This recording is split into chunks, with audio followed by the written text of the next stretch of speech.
Just 7 days from Super Bowl 45, Mark Rogers TV on the top Super Bowl quarterbacks of all time. Our one criteria, a minimum of 2 career starts. Therefore, throw out the incredible 1995 performance by Steve Young against the Chargers, 6 touchdown passes. Phil Simms, 22 for 25 showing against the Broncos in '87, and recent MVP performances by Drew Brees and Eli Manning. Also consider that we're not just evaluating wins and statistics, a computer could do that. We're also looking at competition and supporting cast. Let's run through them, starting at number 10. Ben Roethlisberger, Pittsburgh Steelers, starting in his 3rd game on Sunday. In 2 starts, a good one and a bad one. Against the Seahawks in '06, one of the worst performances by a winning quarterback in Super Bowl history. 9 of 21, $123, 2 picks, no touchdown passes.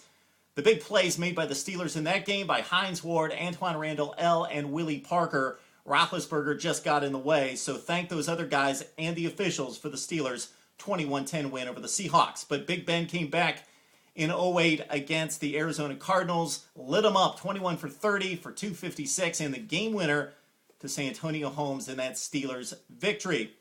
At number 9, Brett Favre. We've chronicled his postseason meltdowns, but in the Super Bowl, Mr. Favre has been pretty darn good. Beating the Patriots 35-21, he threw for 246 and 2 touchdowns. Then the next year, his heavily favored Packers went down to the Broncos, but Favre played well, throwing up 256 yards and 3 touchdowns. At number 8, Jim Plunkett. Not a great stellar statistical career for him, but he's got 2 championships, both with the Oakland Raiders.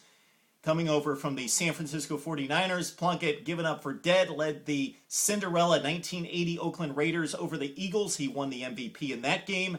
And then 3 years later, in defeating the Redskins 38-9, Plunkett with another stellar performance, 16 for 25, a 97 quarterback rating in that game. At number 7, we've got Roger Staubach, one of the few quarterbacks to start 4 Super Bowl games. He won 2, he lost 2. He's got an MVP, but consider his 2 losses against maybe the greatest defensive lineup in NFL history, the Steel Curtain, twice in 1976 and '79. Staubach put up some points, 17 in losing 21-17, and also a 35-31 heartbreaker. In both games, Staubach took the Cowboys to the brink of an upset win. And at number 6, we've got Bart Starr, the MVP of the first 2 Super Bowl games.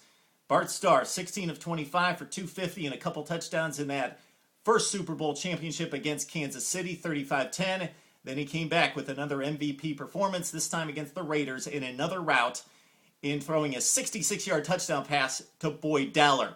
Top Super Bowl quarterbacks of all time. That's 10 through 6. We'll run down our top 5 next on Mark Rogers TV.